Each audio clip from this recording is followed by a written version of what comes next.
welcome to Old Time Radio Westerns. I'm your host, Andrew Rines, and this episode is brought to you by Amazon.com. If you plan on doing any online shopping, first go to otrwesterns.com/Amazon to start your shopping experience today. That also helps the site. You wouldn't believe how much that helps. This does cost me money to do, and I don't break even every month. I do have my members, but my members, they pay every couple months. So definitely Amazon.com helps me out. If you plan on doing any shopping, just go to my site first, otrwesterns.com/Amazon. Now let's get into today's episode. Today's episode is going to be Hopalong Cassidy. We have one more episode after today, and then that's it for this series. If you have any suggestions on what we should do, you send me an email. It's the quickest and easiest. podcast@otrwesterns.com. Let's get into today's episode. Today's episode, like I said, is going to be Hopalong Cassidy. Original air date's March 8th, 1952, and the title is Cowtown Troubleshooters. Hope you enjoy, and again, thanks for listening.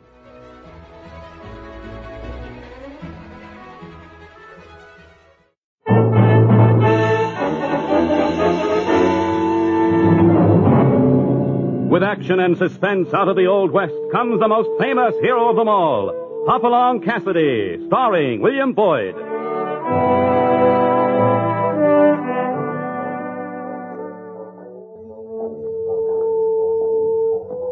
The ring of the silver spurs heralds the most amazing man ever to ride the prairies of the early West, Hopalong Cassidy, the same Hoppy you'd hear in motion pictures, and the same California you've laughed at a million times. Raw courage and quick shooting have built a legend around this famous hero.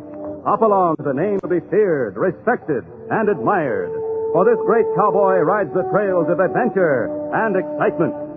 William Boyd as Hopalong Cassidy, and Andy Clyde as California. Well, Hoppy, what's your story for today? We call this one Cowtown Troubleshooters. But the day California and I rode into Mesa Junction, we weren't thinking about trouble. We'd had a long 3 days in the saddle, and all we were interested in was a chance to wash the trail dust off and get into some fresh clothes. I tell you, Hoppy, it just don't seem possible a town could have grown so much in the years since we was here last. It beats anything I ever saw, California. I guess it just proves what a railroad line will do for a town. Yeah? Why, I bet you there's twice as many stores and offices along Main Street here as there was a year ago. Sure. And looky, the hotel's been painted. Outside looks good. Yeah, so I see. But I'm just hoping they got a room with a couple of good beds on the inside. Yeah. Every time I leave the Bar 20 bunkhouse, I wish there was some way to pack my own mattress along. Speaking of the Bar 20, you reckon we'll find out if Buck can get a good enough price for his stock to make it worthwhile driving it this far? Maybe. There's two companies here in the cattle buying business, and with the railroad connections they got now, Mesa Junction seems like the place to drive them. Well, it shouldn't take long to find out, I guess. Yeah. First, we'll tie up and see about that room. Suits me. Wonder what's going on in front of the saloon down the street there. Hard to tell. Probably just an argument of some kind. Come on. Boy. Sure feels good to stretch your legs, don't it? Sure does. Howdy, Jack. You just get in town? That's right. You got a room for us? Sure thing, cowboy. Got a nice room at the back where it's good and quiet. Let's see now, number 12, it is. That'll be fine. You can sign for both if you want to. All right. There you are. Cassidy and Carlson from the Bar 20 Ranch. I'm Cassidy. Hoppy, most folks call me, and this is California Carlson. Can you see that our horses are taken care of? Sure can. Now, here's your key. Room 12, straight down the hall there. Fine. Any idea where the sheriff is? Why, no. What's the matter? There's trouble brewing out in front of the saloon. Pete Foley's trying to pick a fight with Wayne Carter. Oh, Pete's always trying to do that. I know it, but this time Foley means business. He's liable to kill that Carter fella. That was a shot. Come on, let's see what's going on out there.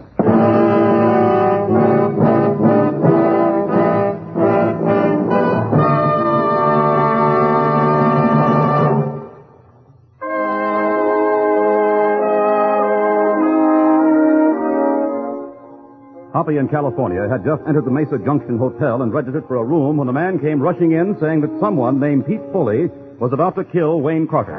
As the man spoke, a shot was heard, and Hoppy and the others race to the saloon to find out what happened. Can't see much for the people gathered, John. Now, let's shove through here. Come on, one side here. Get out of the way and let us pass, Pete Foley. Wayne's done nothing to you. Shut up, you. Might have known Carter'd hide behind your petticoats. I got a good mind. You can't scare us, even if you do have a gun and Wayne doesn't. Let us go, Foley. I don't want any trouble with you. Listen to the dude. Should let you have it between the eyes instead of just shooting your hat off. I'm surprised you didn't, you snaking coyote. Why, I don't need no gun to take care of you. Wayne, be careful. See how you like this. Hey, that Carter fella knows how to use his fist. Yeah, he's doing all right. Hit him, Wayne. Hit him. Well, I'll be... Carter knocked him flat. Hoppy, look. I'll settle this my own way, Carter. Hold it, fella. I wouldn't draw that gun if I were you. You mind your business, cowboy. I'm making this my business. Now get up and hit the road. You can't tell me what... Move. All right. I'll go for now. But don't think this is the end of things, Carter.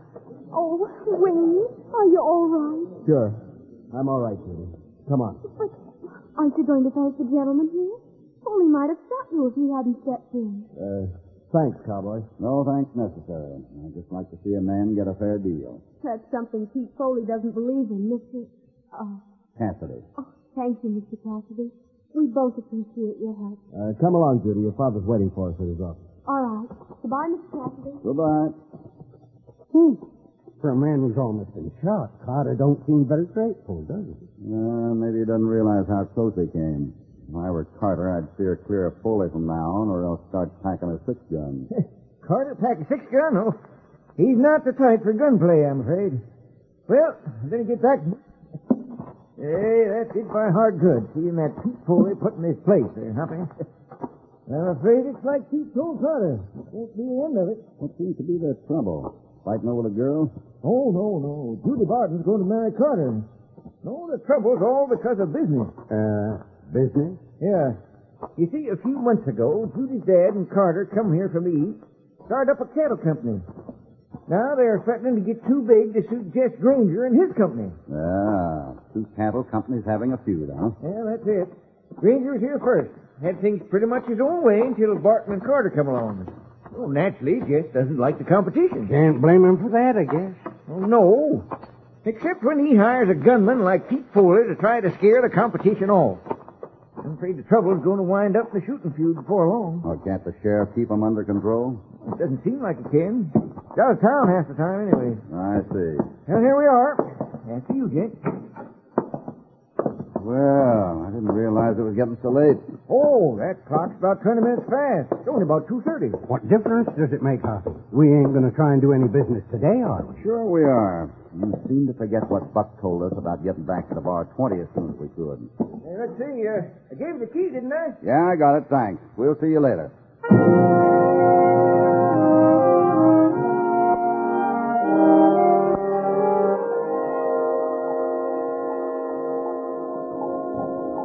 Granger Cattle Company. Just the place on down the street is Barton and Carter outfit, Hoppy, huh? Which one we're going to do first? Might as well stop here at Granger's. Find out what kind of a price he'll offer us, and then check with Barton and Carter. I wonder if that Foley feller is going to be inside. We'll soon find out. Told you that's not the way to handle a fellow like Carter. Shut up, Granger. Well, come in, gentlemen. I hope we're not interrupting anything too important. Are you Jess Granger? That's right. This is the guy I was telling you about, boss. Oh, I see. Cassidy's my name, and this is... Maybe I ought to take care of this hombre right now. That'll do, Foley. You can leave now. Oh, but... I said that'll do. I'll talk to you later. Now, gents, what can I do for you? We're from the bar 20, Granger. We're going to have about 400 head of cattle ready for market next month. The boss sent us to Mesa Junction to find out what kind of a price. I can do, Cassidy. I think you'll agree that's a fair price. It doesn't sound too bad. You want to just sign this agreement, the whole thing will be arranged. I'm afraid we can't sign anything until we've checked in with the other cattle company, Granger. Well, now, there's no need going to see that two-bit outfit. They can't better that price. Just the same, we'll have to see what they offer. All right. The chances are I'll take them over before you drive the cattle in anyway. Supposing they don't agree to be too cold. Oh, they'll come around. I've made them a fair offer, and if old man Barton wasn't such a stupid fool, he'd see it's smarter to sell to me than be ruined eventually anyway. Well, I'm not much of a businessman, but it looks to me like this town is big enough for 2 cattle companies. It won't be big enough for several years yet, Cassidy. And since I was here first, Barton and Carter had better sell out to me, or else. Well, that's all between you and them, Granger. I'll let you know what we decide to do after we talk to them.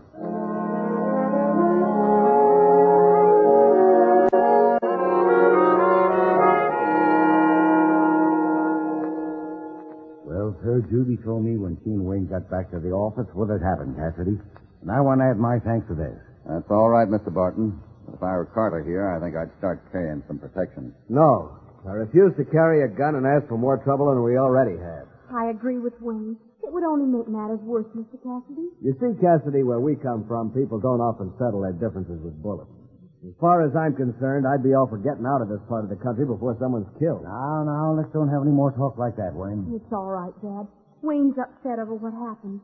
And Pete Foley gave him a terrible kick in the leg, which doesn't make him feel any better. As a matter of fact, I think I'll go home and rest, Fred. I don't feel my best. Sure, you go along. Oh, I'll look in on things tonight for you, too. Better stay off that leg for a day or so. All right. Nice to see you again, Cassidy. Charlton. Yeah, so long. Take it easy, Carter. I'll see you tomorrow, Judy. All right, Wayne.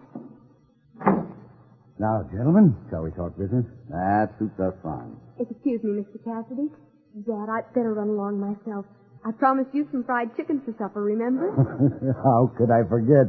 I wonder if Cassidy and Carlson here wouldn't like some good food for a change. Why not ask them? How about it, men? We should go into things more thoroughly after supper. Why don't you join us? Well, that's mighty nice of you. Yeah, sure is. And we'd be proud to accept, wouldn't we, Hoppy? All right, then. We'll be there. Good. I hope you won't be disappointed. We'll be along in an hour or so, Judy.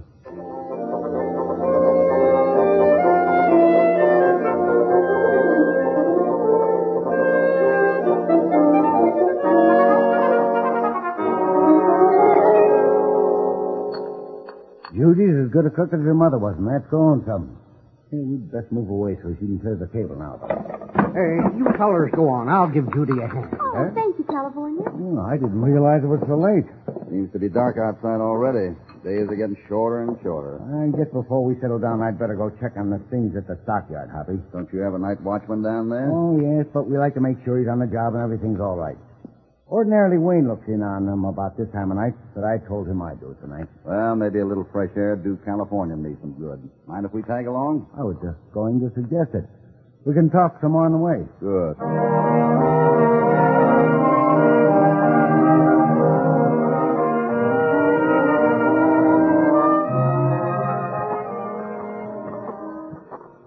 Sounds like you get a lot of cattle in these pens. Only about 250 head right now, California. Mr. Barton?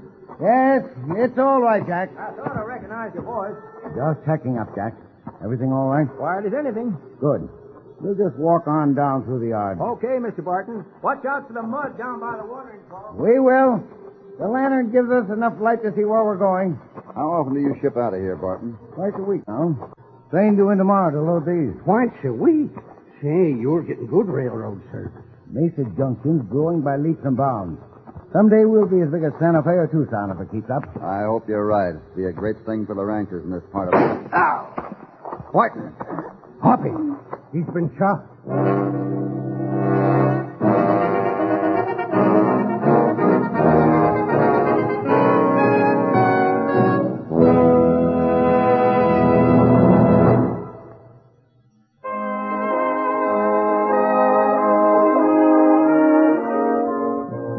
Hoppy and California were in Mesa Junction to check on the possibilities of driving the Bar 20 cattle to that town for sale to one of the 2 cattle buying companies. They discovered a feud between the 2 companies existed, and that night, while with Fred Barton at the Barton Carter stockyard, someone hiding in the dark near one of the cattle pens fired a shot which hit the older partner. There's a couch in the back office. We can put him on that. Sure. I'm afraid he's hit pretty bad. What happened to the other fellow that was He with went you? after the coyote that shot your boss. Here we are now. There. He's plumb unconscious. Where can we find